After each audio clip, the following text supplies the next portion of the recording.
Hace 8 días hablamos de la fe bajo presión. Y recuerdan que dijimos una frase de Hemingway, que valentía era fe bajo presión o gracia bajo presión. Formalmente no podemos decir que Hemingway tuvo no una fe, pero la frase es interesante, ¿no? Valentía es fe bajo presión. Somos valientes cuando estamos bajo presión. Recuerda que terminamos en Santiago, mirando en Santiago, ¿no? Que técnicamente dice la palabra que considérense dichosos cuando tengan que enfrentar diversas pruebas. Dice pues ya saben que la prueba de su fe produce constancia o paciencia, y la constancia debe llevar a feliz término la obra, para que sean perfectos, íntegros, sin que falte nada. ¿Recuerda que le dijo a Job? ¿Estás sufriendo porque has pecado? ¿Eres un hipócrita por ocultar tus pecados? Necesitas arrepentirte, porque tus pecados son muy evidentes, Job. Ahora recuerde que a Job todos lo consideraban hipócrita, ¿recuerdan? Todos, desde Satanás en adelante, decían que Job era un hipócrita. Y entonces, en ese capítulo 23, 24, tú encuentras a Job porque está frustrado, porque no encuentra a Dios, no lo encuentra. Él está buscándolo, él anhela encontrarse con él, pero no lo encuentra. Y recuerden que llega un momento en que él pasa de la pesadumbre a la confianza. Recuerdan cuando él toma ánimo y vuelve a declarar y vuelve a decir: mi fortaleza está en meditar la palabra de Dios. Yo no sé cuántas veces te he dicho que tengas tu Biblia marcada, que cargues un cuaderno donde tú anotes las palabras que te dan espiritualmente, proféticamente. Yo tengo la Biblia con la que empezamos el ministerio en el año 92, la iglesia, y tengo muchas cosas marcadas, y yo muchas veces tengo que repasar y volver a mirar y ver lo que el Señor ha prometido. Cuando ya no hay un norte, cuando no encuentra uno un norte, tiene uno que pararse en las promesas del Señor, tiene que pararse en lo antiguo, en lo que Él le dijo. Y era lo que Job estaba diciendo: yo me voy a parar en lo que Dios me ha dicho, yo me voy a parar en lo que Dios me ha prometido. Y entonces cuando estamos en dificultad, lo que toca es poner la palabra en nuestra mente y orarla y declararla, porque si dejamos que nuestra mente, ¿cierto?, nuestra mente cabalgue, nuestra mente nos va a destrozar, nuestra mente nos llena de ansiedad, nuestra mente nos llena de temor, nuestra mente nos llena de acusación. En psicología y en toda la parte terapéutica llaman a la mente la loca de la casa, porque es la que hace todo y nos magnifica y nos destruye y nos angustia. Pero cuando tú y yo podemos meter todo en la palabra de Dios, los pensamientos, ¿cierto? La Biblia dice que Jehová guardará en completa paz a quien medita en su palabra, ¿cierto? Entonces cuando logramos poner ahí, como que todo empieza a tomar orden. Dijimos también hace 8 días que David, ¿recuerdan cuando lo estaban gritando? Cuando Simi le tiraba piedras, le tiraba tierra, él le perdona. ¿Recuerdan que uno de sus escuderos dijo: pues ¿este quién es? Un perro muerto, vamos a matarlo. Y él le dijo: no. Dijo: a lo mejor el Señor le ha ordenado que me maldiga, y si es así, ¿quién se lo puede reclamar? A veces hay cosas que van a llegar a nuestra vida. Amén, que van a llegar a nuestra vida. Y entonces tenemos que decirle: Señor, muéstrame cuál es el objeto de todo esto que estoy viviendo, para verdaderamente crecer, para verdaderamente llegar a la estatura de Cristo. Tú y yo nos comparamos con otros, nuestra fe con otros, nuestra espiritualidad con otros. Pero quiero decirte que tú y yo vamos a ser comparados es con la estatura de Cristo. Si te comparas conmigo, ganas muy fácil. Si te comparas de pronto con tu pareja, puedes de pronto ganar, con tus hijos. Pero cuando estemos en la eternidad, a nosotros el estándar que nos van a poner es a Cristo. Y entonces tú y yo tenemos que entender eso, que tenemos que crecer a llegar a ¿dónde? A la estatura de Cristo. Que cualquiera nos puede fallar, que cualquiera te puede dejar, que yo, que la iglesia, en fin, pero que tú siempre vas a tener tus ojos puestos en Cristo. Tu objetivo es llegar al carácter de Cristo, amén, y tu objetivo es caminar hacia la eternidad de la mano del Señor. Ahora aquí ya hoy tenemos que encontrar nuevamente a Bildad. Recuerden que hablamos de Elifaz. Elifaz siempre decía he visto, ¿cierto? La experiencia. Zofar siempre se basó en suposiciones. Y luego aparece Bildad, que se basó en la tradición. Ahora bien, el nombre del sermón de hoy es el justo por la fe vivirá. Dile a tu hermano ahí de confianza, el justo por la fe vivirá. Amén, el justo por la fe vivirá. Romanos 1:17, por favor, y ahí empezamos. Dice, de hecho, en el Evangelio, ¿cuál es el Evangelio? Las buenas nuevas.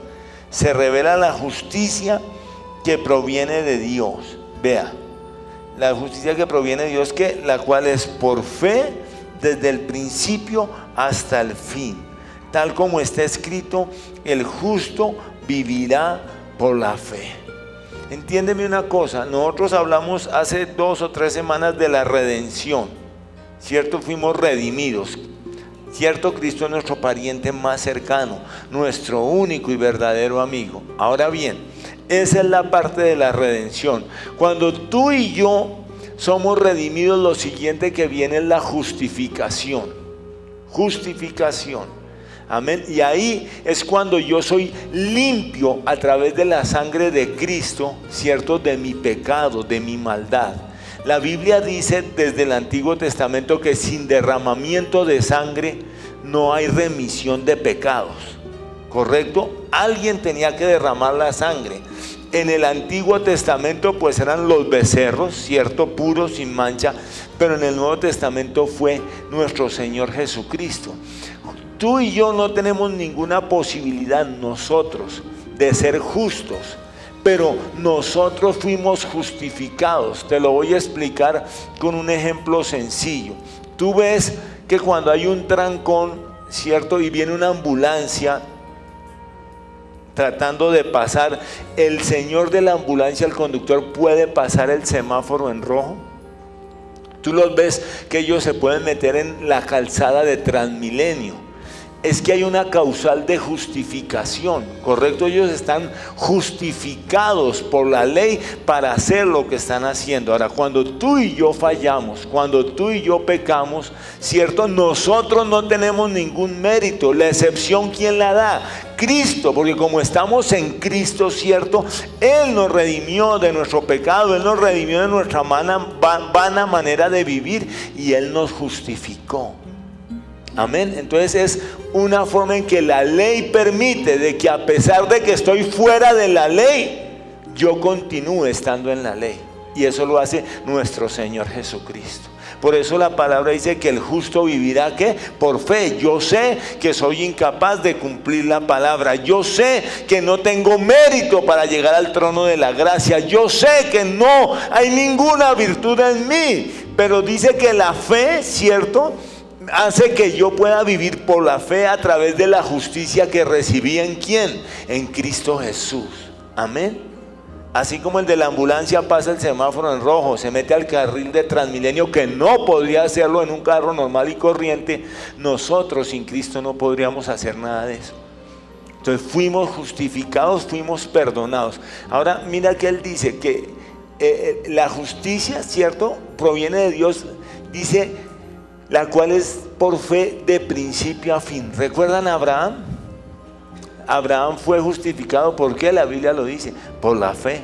Mira Hebreos, ¿por qué? Porque él creía que un día iba a morir un Cristo en la cruz, ¿cierto? Job creía que un día iba a morir un Cristo en la cruz. Desde la antigüedad todos hemos justificados por fe. Y tú y yo que estamos al otro lado de la cruz creemos que ¿qué? Que hubo un Cristo que murió, ¿cierto? Que hubo un Cristo que resucitó y somos justificados por la fe que tenemos en la cruz de Cristo. Amén. Entonces eso siempre tiene que tener nuestra mente clara. Amén. De que nosotros somos justificados por la fe. Aparece el capítulo 25. Bilbad ya no tiene mucho que decir, ya no tiene mucho que decir. De hecho, creo que es el capítulo más corto de Job. Y en Job 25:4 empieza algo que es lo que estoy diciéndote de la justificación. Mira lo que dice Bilbad. Y entiende, Bilbad, él tenía conocimiento, pero no tenía revelación. Tú puedes encontrar gente que tiene mucho conocimiento y no tiene revelación. Aquí viene a veces a predicar el pastor Ernesto Alemán, ¿cierto? No el pastor Alemán, sino el pastor Ernesto Alemán. Y él fue toda la vida, óyeme bien, catedrático. Lo uno, pues toda su educación fue en teología, ¿cierto? Era teólogo, pero después fue catedrático y él podía compartir la palabra sin creer en Cristo. Tú encuentras hoy día, los jóvenes en las universidades encuentran gente que puede darle una clase de teología sin creer en Cristo. Lo pueden hacer. Y entonces era lo que pasaba con ellos, ¿cierto? Ellos tenían todo el concepto claro, pero no tenían la revelación en el corazón. Hay gente que sabe mucha Biblia, hay gente que nos puede arrumar con la Biblia, que puede argumentar, defenderse, pero en su corazón no tienen nada de la palabra de Dios. Y era el caso de ellos. Ahora, vea lo que él dice. ¿Cómo puede el hombre declararse inocente ante Dios? ¿Cómo? Es que tú estás de cara a un Dios que es santo, santo, santo. Tú y yo no podemos declararnos inocentes. Ahora mire esto, para que entienda, y ahora con esta canonización y todo lo que pasa. Vea, ¿cómo puede alegar pureza quien ha nacido de mujer? Nadie que haya nacido de mujer puede declararse puro. Y tú tienes que entender que genéticamente lo que pasó, óyeme bien, con Cristo fue que la genética la puso ¿quién? El Espíritu Santo. Amén. Y que eso tiene una explicación médica y teológica. O sea, que toda la genética que corrió a través de Cristo era la genética de Dios. Pero nadie, óyeme bien, que haya nacido de mujer, porque nació con una relación sexual de otro hombre pecador, puede alegar pureza, hermano, en Cristo. Amén. Y ahora bien, avancemos en este aspecto. Mira Romanos 3:9 al 12 y deja tu dedo ahí en Job 25. Mira lo que dice la palabra. ¿A qué conclusión llegamos? ¿Acaso los judíos somos mejores? Está hablando el apóstol Pablo. De ninguna manera. Ya hemos demostrado que tanto los judíos como los gentiles que están bajo pecado. Así está escrito, vea. No hay un solo justo, ni siquiera uno. No hay nadie que entienda, nadie que busque a Dios. Todos se han descarriado, a una se han corrompido. No hay nadie que haga lo bueno, no hay uno solo. Hermano en Cristo, entiende ese concepto. Todos nos hemos extraviado, todos en algún momento de la vida nos hemos corrompido. No hay nadie que haga lo bueno, no hay ni siquiera uno, hermano en Cristo. Entiéndalo. El único es Cristo Jesús. Por eso tú y yo recibimos justificación a través de Él, porque Él fue libre de pecado. Si Él hubiera tenido pecado, Satanás, cuando Él murió y bajó a predicar a los espíritus cautivos en el centro de la tierra, lo hubiera podido retener. Él no lo pudo retener porque Él no tenía ningún pecado sobre sí, y porque no tenía ningún pecado fue el Cordero perfecto. Y si nosotros ponemos nuestra fe en Él, nosotros vamos a vivir. ¿Por qué? A través de la autoridad que Él nos entrega, a través de la autoridad de su sangre. Ahora aquí hay una cosa importante. En Job 25:6 evidentemente termina Bilbad, termina ofendiendo a Job. Mira cómo termina. Y estaba diciendo cosas verdaderas. Dice, mucho menos el hombre, simple gusano, mucho menos el hombre, miserable lombriz. Entiéndame, él estaba dando un discurso, pero como estaba hablando con Job, ¿a quién le estaba diciendo eso? A Job. Le estaba diciendo, usted es un gusano, usted es una miserable lombriz. Ahora no me acuerdo que y lo compartí en Vida Libre, que día, ¿cierto? Cuando mi papá me llevaba a comer y eso me decía, es más fácil llenar un burro con galletas de soda, ¿cierto? Técnicamente lo que sonaba era la galleta de soda, pero implícito que iba, el burro, ¿sí o no? Entonces ahí tienes que entender qué era lo que estaba pasando con Job, ¿cierto? Le estaba diciendo, usted es un gusano, usted es una lombriz, ¿cierto? Estaba poniendo a Job de cara sobre el piso, era muy triste. Yo miro todo eso y no hay nada, nada, nada. Ahora mira cómo ya llegan al 26. En el 26, cierto, Job lo interrumpe, pero Job intervino, vea. Tú sí que ayudas al débil, le dice. Tú sí que salvas al que no tiene fuerza. O sea, me trató divinamente, ¿cierto? ¿Qué consejos sabes dar al ignorante? ¿Qué gran discernimiento has demostrado? ¿Quién te ayudó a pronunciar tal discurso? Y vea lo que le dice en minúscula. ¿Qué espíritu ha hablado por tu boca? Entiende, técnicamente y en sana traducción, al usar la minúscula, está hablando qué demonio está hablando a través de su boca. Entiende, hay gente que puede tener conocimiento, pero no tiene revelación. Hay gente que puede hablar cosas espirituales, pero que no vengan de parte de Dios. No todo lo que suena bien, no todo lo que sale bien viene de parte de Dios, hermano. Ojo, entiéndalo. Y entonces dice, ¿quién te ayuda a pronunciar este discurso? O sea, estoy asombrado, le estaba diciendo Job, de lo inteligente que se ha vuelto en estos días que ha estado conmigo. Era lo que le estaba diciendo Job. Ahora mira una cosa. Job es un estudio de Dios mismo más que de Job. Si tú miras y si pudiéramos profundizar, y lo podríamos hacer, tú tienes que entender primero que todo que este es un tema más de Dios. Dios se reúne con Satanás y hace un trato sobre Job, ¿recuerdan? Dios dejó al adversario atacar a Job. Dios le estableció límites al adversario. Dios permitió que sucediera todo. Dios guardó silencio. Pero quiero que entiendas una cosa. También al final Dios puso las cosas en orden. Después al final Dios llamó a cada uno de estos hombres, correcto, y les dijo lo que habían dicho que estaba mal dicho, correcto, respaldó a Job y, óyeme bien, restituyó a Job. Lo dejó en el lugar o mejor de lo que él había estado. En Romanos 11, 33 al 36.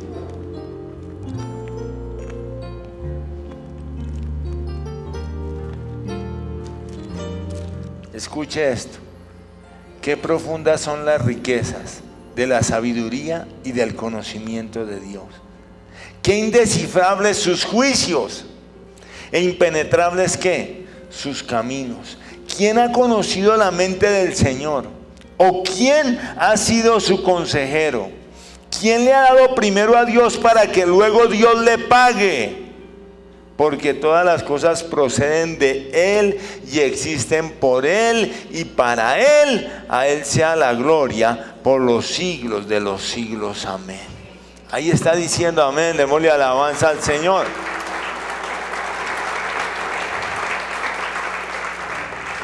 Dice, ¿qué profundas son qué? Las riquezas de la sabiduría de Dios en el 33. Y del conocimiento de Dios. Dios es sumamente profundo. Entiéndelo, tú y yo nunca podríamos entender al Señor. Lo contaba en el sermón anterior que cuando estábamos haciendo unos arreglos en la casa, un día estaba un pintor. Y yo estaba tratando de explicarle, de decirle cómo quería yo que fuera pintada ese pedazo de la casa. Y él paró. Y él me dijo, ¿sabe qué, pastor? Es que para yo pensar como usted piensa es muy difícil. Hágame un favor, explíqueme. Ahora, imagínate si eso te lo dice un ser humano, ¿qué hacemos nosotros tratando de pensar como Dios está pensando? ¿Qué hacemos nosotros pensando que Dios tiene que reaccionar de una determinada manera? Que Dios tiene que obrar de una determinada manera, que tiene que hacer las cosas como yo le digo a Dios. Eso no funciona de esa manera. Amén. Hay cosas que no entendemos de Dios. La Biblia dice que lo oculto le pertenece a Dios. Hay cosas que solo veremos en la eternidad. Y dice que indescifrables sus juicios, impenetrables ¿qué? Sus caminos. Y dice, ¿quién ha conocido la mente del Señor? Amén. ¿O quién ha sido su consejero? Tú y yo no podemos enfrentar al Señor. Tú y yo no podemos cuestionar al Señor. Tú y yo simple y llanamente somos barro en manos del alfarero. Y Él está trabajando con nosotros. Amén. Y está trabajando para la eternidad. Aquí hay un fundamento para en el 35. Vea, ¿quién le ha dado primero a Dios para que luego Dios le pague? Ahí está lo de la siembra. Siembra para que Dios te dé. Siembra y llega la sanidad. Siembra, no funciona de esa manera. No, nunca nadie le ha dado a Dios primero para que Él le devuelva. No, Él mira el corazón. Y la Biblia dice que cuando Él mira el corazón, Él le da semilla al que siembra. Dios me va a dar una semilla para yo empezar a plantar y en su debido tiempo traerá la recompensa. Pero yo no puedo decirle a Dios, Dios, le voy a dar el diezmo para que me devuelva. Le voy a dar esta ofrenda para que me devuelva. No funciona así con Dios. Y aquí lo vuelve a explicar al final. Todas las cosas proceden de Él. Existen por Él y para Él. Dios es el dueño del oro y de la plata. Tú y yo no podemos hacer trueques con Dios. Tú y yo no podemos negociar con Dios. Entiéndelo. Él solo mira nuestro corazón. Y Él solo mira nuestro deseo, nuestro anhelo de bendecir, de dar, de servir. Y sobre eso Él decide si te bendice o no. Pero tú no puedes darle a Dios para que luego Él haga. Así no funciona la palabra del Señor. Ahora dice que todas las cosas proceden de Él, existen por Él y para Él. Y dice, a Él sea la gloria por siempre, amén. Y si para Él la gloria, dale una alabanza al Señor. Dale una alabanza al Señor, si para Él es la gloria por los siglos de los siglos. Ahora, tú y yo, ¿para qué vivimos? Para Él. ¿Para qué nuestra vida? Para honrarlo a Él. Donde quiera que estés, hónralo. En lo que estés haciendo, hónralo. Todo lo que hay es para honrar al Señor. La casa que tú tienes, el carro que tú tienes, la familia que tú tienes. Tu esposa no es tuya, tus hijos no son tuyos. Todo es del Señor. Todo es de Él, por Él y para Él. Luego todos nosotros, nuestra vida debería ser ¿de qué? De adoración, de alabarlo, de glorificarlo. En donde estemos siempre pensando en que lo que hacemos lo hacemos como para quién, para el Señor, para honrarlo. Y cuánto más si tú estás en este ministerio, cierto, deberíamos de hacer todo de corazón para el Señor, para alabar y bendecir su santo nombre. Mira Isaías 55, 8, 9, vamos a entrar ya en cosas más interesantes o más profundas. Y mira lo que dice, porque mis pensamientos, ¿qué? No son los de ustedes, ni sus caminos son los míos, afirma el Señor. Vea, mis caminos y mis pensamientos son más altos que los de ustedes, más altos que los cielos sobre la tierra. O sea, Dios tiene una mente infinita, hermano, en Cristo. Tú y yo somos finitos. Tú y yo no deberíamos cuestionar al Señor. Tú y yo no deberíamos enfrentar al Señor porque somos finitos y Él tiene una mente infinita. Nuestros caminos son ¿qué? Limitados. Los de Él son ¿qué? Ilimitados. Nosotros somos pequeños y Él es inmenso. Y mira Job 26, 7. Vamos a encontrar algo que nos va a llamar mucho la atención. En una versión no parten este discurso, sino se lo atribuyen a Job. Pero hay otras versiones, la mayoría, que parten este discurso y se lo atribuyen a Bildad. Sea como sea, está en la palabra de Dios. Mira lo que dice el 26:7. Dice, Dios extiende el cielo, ¿dónde? Sobre el vacío. Y vea, sobre la nada tiene suspendida la tierra. Sobre la nada tiene suspendida la tierra. Entienda una cosa, los hombres, ¿cierto? Los egipcios dijeron que la tierra estaba parada sobre 5 pilares, ¿cierto? Si tú miras Los griegos dijeron que la tierra estaba ¿sobre quién? Sobre Atlas, ¿cierto? Si tú miras los aztecas, creo fue, que decían que la tierra estaba sobre elefantes. Mira lo que dice la palabra 2000 y pico de años antes de Cristo. Dios extiende el cielo, ¿qué? Sobre el vacío, sobre la nada tiene suspendida la tierra. Tú tienes que entender que también en Isaías la Biblia dice que la tierra es redonda. Tú tienes que entender una cosa, que Cristóbal Colón, cierto, era de origen judío, y que él debía leer la Torá, y que la revelación que tuvo Cristóbal Colón de que la tierra era redonda y no que era una mesa, la recibió de la palabra. En la palabra está todo, hermano, no hay nada nuevo debajo del sol, no se engañe, ahí está todo, hermano, en Cristo. Y vea, 2000 años antes, gente que no tenía ni telescopios, gente que no tenía ninguna forma de estudio, estaba diciendo que la tierra, ¿qué? Estaba suspendida en el vacío. Ahora entiende la magnitud de lo que te voy a decir y a dónde quiero llegar. Quiero decirte lo grande que es Dios, para que a pesar de ser tan grande esté preocupado por ti y esté preocupado por mí. Si tuviéramos la posibilidad de viajar a la luna a la velocidad de la luz, óyeme bien, tú y yo partiríamos de aquí en este momento y en un segundo, 3000 milésimas de segundo, estaríamos en la luna, viajando a la velocidad de la luz. Gastaríamos un segundo, 3000 milésimas en llegar a la luna. Pero quiero decirte una cosa, a esa misma velocidad, ¿sabes cuánto gastaríamos para llegar a la primera estrella que hay en la bóveda celeste? Para llegar a la primera estrella que hay en la bóveda celeste, gastamos a esa velocidad 4 años. Podemos estar en la luna en un segundo, 3 milésimas. Podemos llegar a la primera estrella a esa velocidad de la luz, óyeme bien, en 4 años. Imagínate la bóveda celeste, imagínate lo que Dios maneja, todo el universo, Dios del universo. Por eso la canción lo canta, cierto, Salvador eterno. Ahora hay una cosa más importante, y esta es una proporción que saqué del planetario de Nueva York, cierto, que está en un libro. Y tienes que entender, ¿cuántos hemos ido al planetario a ver las estrellas? Listo.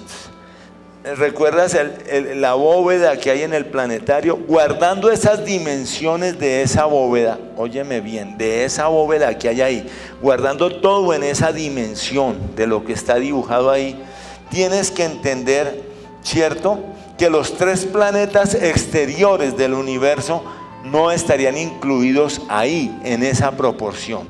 Técnicamente los dibujan, pero no deberían de estar ahí incluidos. Urano, ¿cierto?, guardando la proporción del tamaño de esa bóveda, Urano debería quedar en la puerta del planetario, en el dibujo. Urano, quiero que entiendas, guardando ese tamaño del dibujo, ¿cierto?, esa proporción. Neptuno, dibujando en esa proporción, ¿sabes dónde viene a quedar? En el Parque Nacional. Dibujando en esa proporción, ¿cierto? Y Plutón, que es el último, quedaría en la calle 72, más o menos, guardando proporciones del dibujo que está en el planetario. Y ahí empiezan las estrellas. Y todo eso lo maneja el Señor con una sola palabra, con una sola orden, Dios del universo. Y tú y yo pretendemos encasillar al Señor como pensamos, como queremos que haga. Salimos de pelea con Él, lo enfrentamos, no volvemos a la iglesia, no oramos, no ayunamos como si fuera uno igual a nosotros. No, hermano, en Cristo Él maneja el universo entero. Y tú y yo simple y llanamente somos barro en la mano del alfarero, hermano, en Cristo. Y no lo podemos tratar como un igual.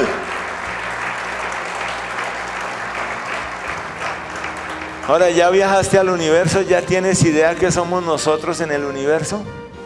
¿Puedes pensar que somos nosotros? Realmente una lombriz, como dijo, era mucho. Estaba exagerando. Mira el Salmo 139 y lo vamos a leer despacio. Ojalá lo subrayes y lo pienses. Es un salmo de David. Lo vamos a leer todo despacio. Dice: Señor, tú me examinas, tú me conoces. Sabes cuándo me siento, cuándo me levanto.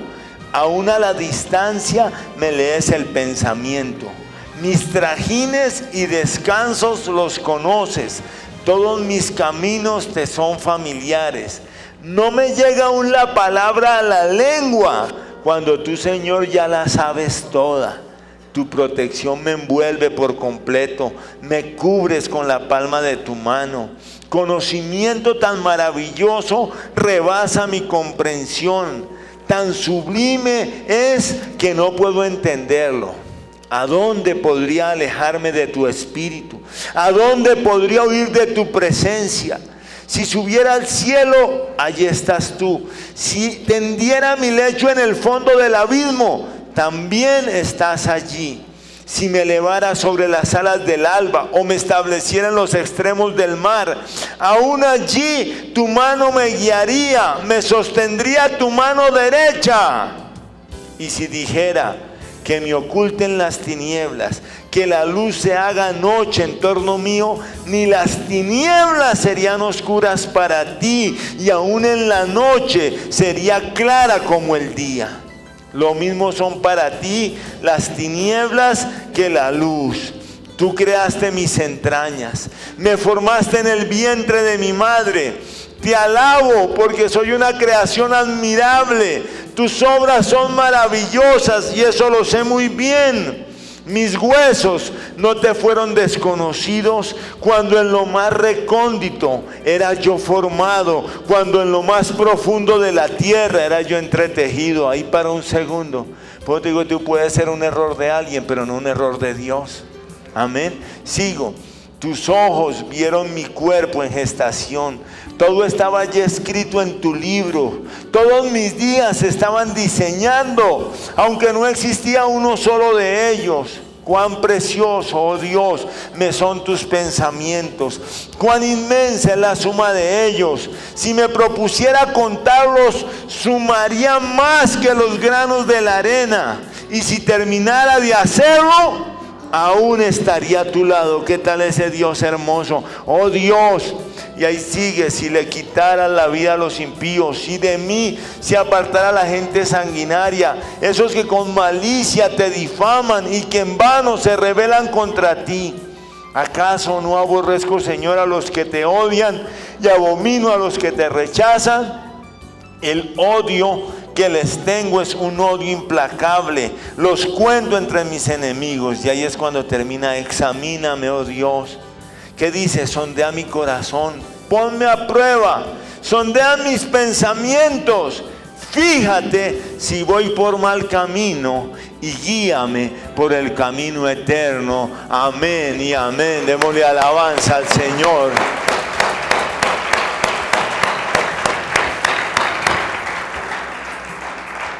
Entiende lo que te estoy tratando de decir, que era Job lo que les quería decir a ellos, ¿cierto? Les estaba diciendo: tenemos un Dios inmenso que cabalga por el universo, pero que también sabe dónde estoy yo. Que cabalga por el universo entero, que nosotros como seres humanos nunca podríamos imaginar llegar a ese extremo. Pero que Él aún, a pesar de estar en el universo entero, sabe mi levantar, mi acostar, sabe mi angustia, sabe mi soledad. ¿No te parece que es un Dios hermoso, un Dios magnífico, un Dios maravilloso, hermano, en Cristo? Que entonces ese Dios era el que Job estaba diciendo: yo sé que Él aún me está cuidando. Yo sé, ¿cierto?, que Él aún, ¿cierto?, tiene cuidado de mí. No entiendo nada de lo que está pasando, no entiendo su silencio, pero estaba diciendo Job: pero el justo vivirá por fe. Amén. El justo vivirá por fe. Ahora mira una cosa importante. Ve a Lucas 12:32. Ese Dios maravilloso, ese Dios inmenso. Mira lo que viene a decir ahora. Dice que no tengan miedo mi rebaño pequeño, porque es la voluntad del Padre que darles el reino. Vea que Él no está hablando nada de la tierra. Amén. Puede que de pronto en la tierra no veamos lo que queríamos ver, lo que anhelábamos ver, pero el Señor quiere darnos ¿qué? El reino, la eternidad. Todo es temporal, la recompensa es eterna. El justo vive por la fe. Dice, vendan sus bienes y den a los pobres. Provéanse de bolsas que no se desgasten. Mira lo que dice. Acumulen un tesoro inagotable en el cielo, donde no hay ladrón que aceche ni polilla que destruya. Y dice, pues donde tengan ustedes su tesoro, allí también estará ¿qué? Su corazón. Job estaba medianamente tranquilo en medio de toda su angustia, porque él decía, yo aún lo voy a ver en esta tierra con mis ojos, ¿cierto? Aún lo voy a ver, así esté ya en mis huesos. Pero también que estaba diciendo Job paralelamente, pero tengo un Dios grande, un Dios poderoso que gobierna el universo y que aún tiene control de mi vida. Tú puedes estar en este momento en dificultad, tú puedes estar en este momento en angustia, pero quiero decirte, y yo lo puedo estar, quiero decirte que el Señor no se levantó jugando a los dados hoy. Él no está jugando a los dados. Amén. ¿Cuál es mi obligación? Dile, Señor, ¿qué quieres enseñarme? Señor, ¿a dónde necesitas que yo llegue? Porque te repito, no te van a comparar conmigo, no te van a comparar con tu esposa o tu esposo, nos van a comparar ¿con quién? Con Cristo. Y entonces todo lo que pasa nos tiene que ayudar ¿a qué? A crecer, a esperar en el Señor. Y mira Mateo 10, 29 al 33 para terminar. Mira esto, subráyalo, y si esto te trae ánimo, y a mí me trae ánimo. Y anoche otra vez como a la 1 de la mañana el Señor me despertó y empecé a mirar y a darle vueltas y vueltas al tema. Y mira lo que dice, no se venden 2 gorriones por una monedita. Sin embargo, ¿qué? Ni uno de ellos caerá a tierra sin que lo permita el Padre. ¿Qué más dice? Dice, y Él les tiene contados a ustedes aún los cabellos de la cabeza. ¿Qué tal ese Dios? Bueno, hay unos que hoy día sí es fácil que el Señor les cuente los cabellos. Pero entienda una cosa, la magnitud del Señor. ¿Tú puedes creer que Él tiene un inventario hasta de nuestros cabellos? ¿Será que no nos ama? ¿Será que no le duele lo que nos pasa? ¿Y será que no le duele vernos en desobediencia y vernos en el pecado? Porque ya leímos que por oscura que fuera la noche, ahí estaba Él. ¿Cierto? Que por oscura que fuera la noche, ahí estaba Él. ¿Tú crees que a Él no le duele vernos en pecado? ¿Tú crees que a Él no le duele vernos en desobediencia, enfrentándolo, peleándole, juzgándolo? Y dice así que no tengan ¿qué? Miedo ustedes. Valen más que muchos gorriones. Y aquí están 2 cosas importantes. A cualquiera que me reconozca delante de los demás, yo también lo reconoceré delante de mi Padre que está en el cielo. Pero a cualquiera que me desconozca delante de los demás, yo también lo desconoceré delante de mi Padre, ¿cierto?, que está en el cielo. Y sigue más, pero dejémoslo allí. A ver si podemos puntualizar la idea allá donde queremos llegar. Aún tenemos un Dios suficientemente grande, suficientemente bueno, suficientemente misericordioso, ¿cierto? Que me dice, a pesar de tus errores, a pesar de lo que has fallado, ¿cierto? El justo vivirá por fe. Ahora me dice, ¿qué más? Tengo el control de todo, un universo. pero tengo el control de tu vida. Amén. Él es el que nos ha sostenido con su diestra. Nosotros nos vivimos soltando como los niños,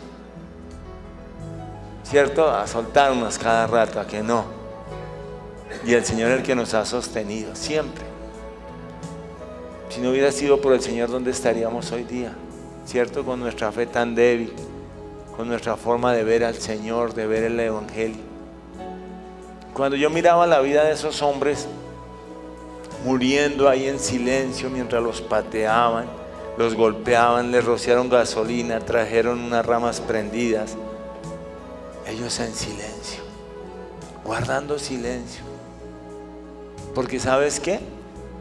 Porque tenían claro el tema del reino, tenían claro lo eterno, tenían claro que lo único verdadero que tú y yo tenemos está al otro lado de la eternidad. Ahora, que pueden haber épocas muy difíciles, y yo te recomiendo que no salgamos peleando con el Señor. No tiene lógica, no tiene lógica pelear con el Señor. Que ayer hablaba con una familia que ellos fueron compañeros de iglesia nuestros cuando éramos niños. Y cuando una de las niñas se casó, tuvo un hijo, y tuvo un hijo en la drogadicción, y fueron años muy difíciles. Vinieron acá hace 2 años largos, y él no quiso internarse ni quiso nada. Pero anoche, cuando preguntaba por él, me decían: no, él se rehabilitó. Yo sé que en esos 2 años, en el eterno presente de Dios, y los años de droga de él, que creo que fueron 7, ¿cierto? Su familia, su abuelo, todos los que habían creído en Cristo decían: ¿dónde está Dios? ¿Dónde está Dios? ¿Por qué? Si toda la vida le servimos, ¿por qué? Si toda la vida estuvimos en iglesias, ¿por qué?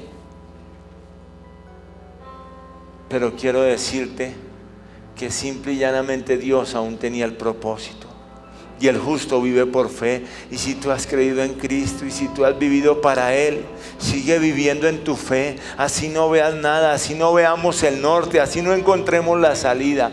Porque el justo vivirá por la fe. Y si crees esa palabra, alaba al Señor y glorifícalo, glorifícalo. No hay mérito en nosotros.